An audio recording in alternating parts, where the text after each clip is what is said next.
This week's video is about the rose gardens that I visited, or at least some of them. The first rose garden I'm going to talk about is the one that's located in Avery Park in Corvallis, Oregon. The rose garden is located on the side that's facing Oregon State University. The entrance that's actually right across the street from where the football stadium is. Um, it has modern gardens on one part of the rose garden, modern garden roses on one part of the rose garden, and on the other part of the rose garden, it's got the a very nice covered archway. It's got ramblers and climbers on it, and that leads into the old garden roses section of the rose garden. That's where I've spent most of my time at, was in the old garden rose section. Um, a lot of the stuff has grown together because it's been there for a while, but it's very interesting roses to see. Something that makes the Rose Garden at Avery Park worth going to is that it's kind of secluded, like it's out of the way, so it's like a gem, I guess would be a good way of putting it.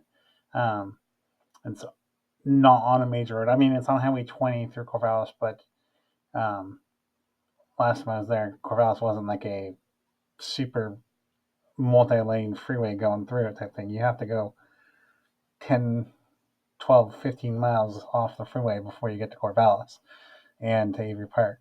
Um, Definitely worth the drive, though. The next rose garden is the rose garden located at Bush's Pasture Park in Salem, Oregon. Um, so this garden is located, I think it's on the west side of Bush's Park, or Bush's Pasture Park, as if you want to call it that. It's got predominantly modern garden roses in it. There is some old garden roses on um, the northwest side of the rose garden. Um, there's a sitting area in there, but it's a garden that's designed more for walking than spending a lot of time in. Um, I think that one of the things that makes the Bush's Pasture Park Rose Garden interesting to go to is that it is kind of, it's slightly out of downtown Salem, but I mean it's neat to see the Rose Garden not fairly prominent in that city, which is the capital of Oregon. So that is kind of cool. The next rose garden is the Portland International Rose Test Garden, or the Portland Rose Garden for short. Um, it's up in Portland, Oregon. It has mostly modern garden roses.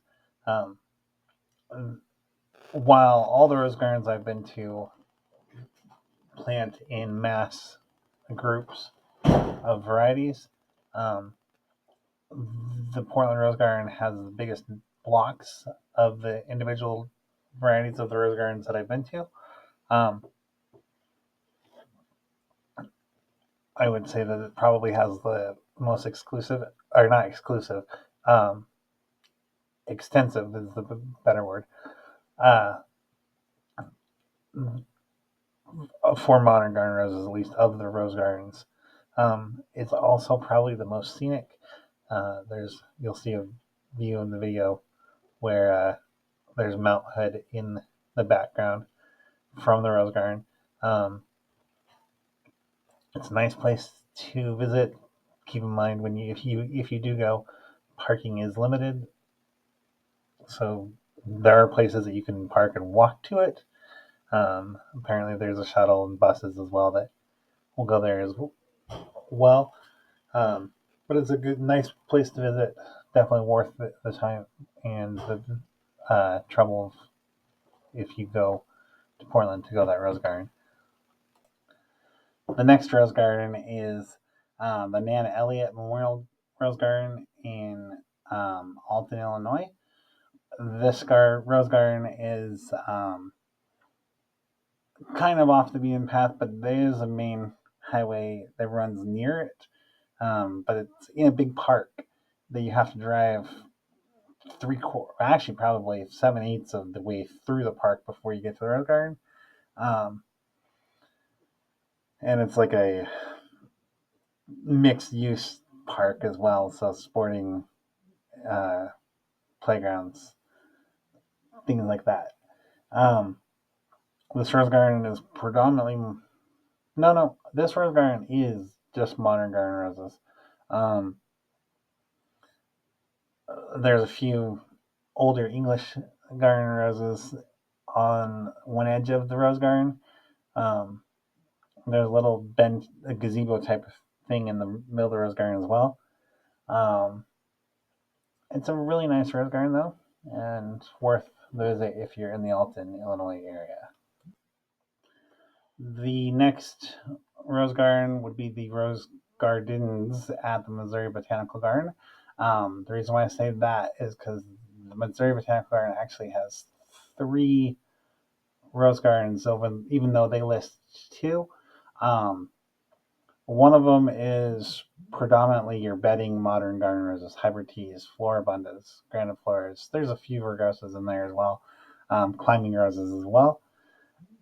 And the other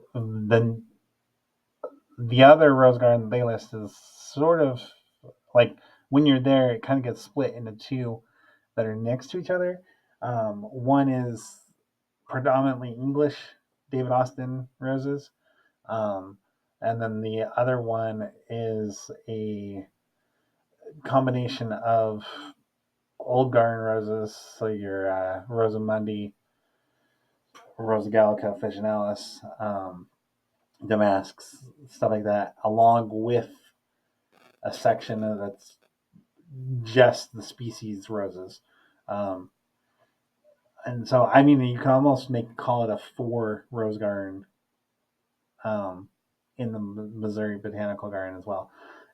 Definitely worth the visit if you're going to go to the Missouri Botanical Garden. Um, I highly recommend seeing that rose garden if you're in the area. There's a couple more other rose gardens that I've been to that I have pictures from. I've actually made videos on them. One is the rose garden at the Hershey's Gardens at Hershey, Pennsylvania. The other one is the rose garden in Kansas City. And I'll put the links for those videos below.